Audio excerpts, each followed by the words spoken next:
Salut tout le monde, aujourd'hui je vais vous parler de SCP-018, la super balle, de classe Euclide. Voici à quoi ressemble ce SCP.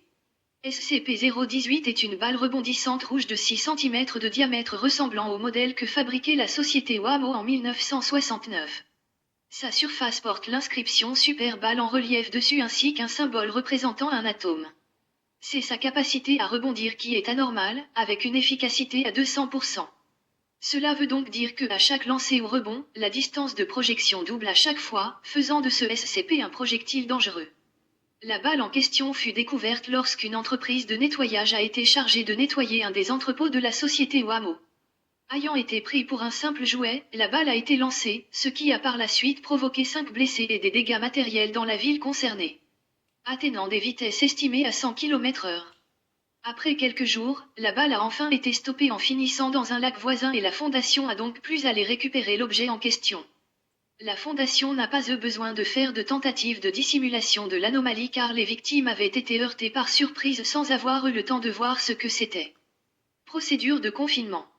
SCP-018 doit rester dans une boîte métallique cubique de 1 mètre scellée dont l'intérieur est tapissé d'un épais rembourrage synthétique.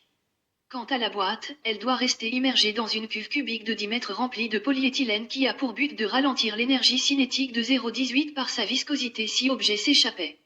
Cela permet donc une récupération plus facile. Pour entrer dans ce confinement, il faut obligatoirement mettre une tenue de protection spéciale avec un appareil respiratoire qui sont à disposition dans la salle d'observation avant d'être descendu dans la cuve. Cependant, si 018 est en dehors de cette cuve, il est recommandé de isoler 018 en verrouillant toutes les ouvertures et accès et d'enfermer en sécurité dans pièces séparées le temps que l'équipe de confinement intervient. Voici quelques communications entre un chercheur et les O5 concernant de nouveaux modèles d'armure prototypes modifiés en intégrant la capacité de rebond de 018 avec un dispositif de sécurité à l'intérieur d'une chaussure. Le projet avait pour but d'obtenir de meilleures capacités de saut, attaque et de capture, mais a dû avoir des améliorations pour résoudre quelques problèmes qui ont été rencontrés lors de son test d'utilisation pour récupérer une anomalie. Même s'il propose l'utilisation d'autres SCP afin d'améliorer ce projet sans suite. Document numéro 018-04, un message écrit à un O5. J'espère que tout va bien. La raison pour laquelle je vous écris est parce que je crois que j'ai trouvé une méthode plus efficace pour récupérer des objets SCP-9 ou perdus. Oui, je me rends compte que nous n'avons pas fait de progrès dans l'ingénierie inverse, tout ce que permet cette chose défie les lois de la thermodynamique, mais nous avons mis au point une méthode très efficace pour intégrer cela avec l'une de ces nouvelles combinaisons d'armure SCP-A5. Écoutez-moi, nous en implanterons dans le fond d'une chaussure, montée sur un dispositif mécanique, et tada, l'armure est désormais capable de sauter plus d'un bâtiment. De plus, si le porteur veut tuer quelque chose, eh bien, il n'a qu'à donner un bon coup de pied. Je n'ai besoin que de l'autorisation de modifier l'une des combinaisons SCP-A5 préexistantes, et vous serez réellement en mesure de capturer, ainsi que tout autre objet SCP échappé. Faites-moi confiance, vous ai-je jamais laissé tomber dans le passé. Docteur. Document numéro 018-06, une lettre au docteur. Docteur. Lors de la session, l'agent a émis vouloir porter votre armure modifiée SCP-A5 et récupérer SCP, et les résultats sont mitigés. L'agent a été en mesure de placer le collier sur SCP, le chasser à travers l'Amazonie, et le retenir par démembrement. Toutefois, en raison d'un mauvais fonctionnement de votre petit dispositif mécanique, il a été propulsé à plus d'1 mile en l'air et a les 2 jambes cassées, 7 côtes, un bras manquant et une fracture du crâne après avoir heurté l'eau du lac sur le chemin du retour.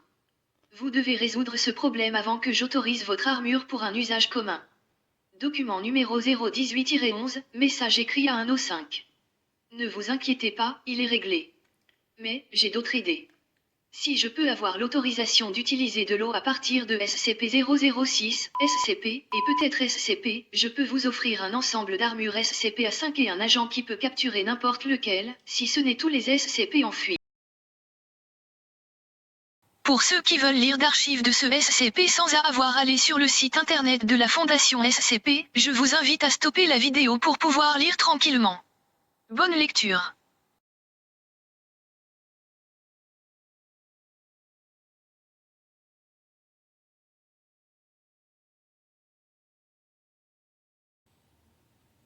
Donc la prochaine fois que vous lancez une balle, faites attention car vous pourriez peut-être pas la récupérer sans vous blesser. Info spéciale. Je voulais m'excuser de nouveau pour l'attente entre les vidéos, en raison de mes études supérieures que j'ai débutées. J'ai donc peu de temps disponible afin de publier régulièrement. Merci encore pour les 59 abonnés qui sont restés malgré le temps interminable. Je veux tout de même vous rassurer que de toute façon je vais continuer à publier car il reste encore tellement de SCP à vous faire découvrir.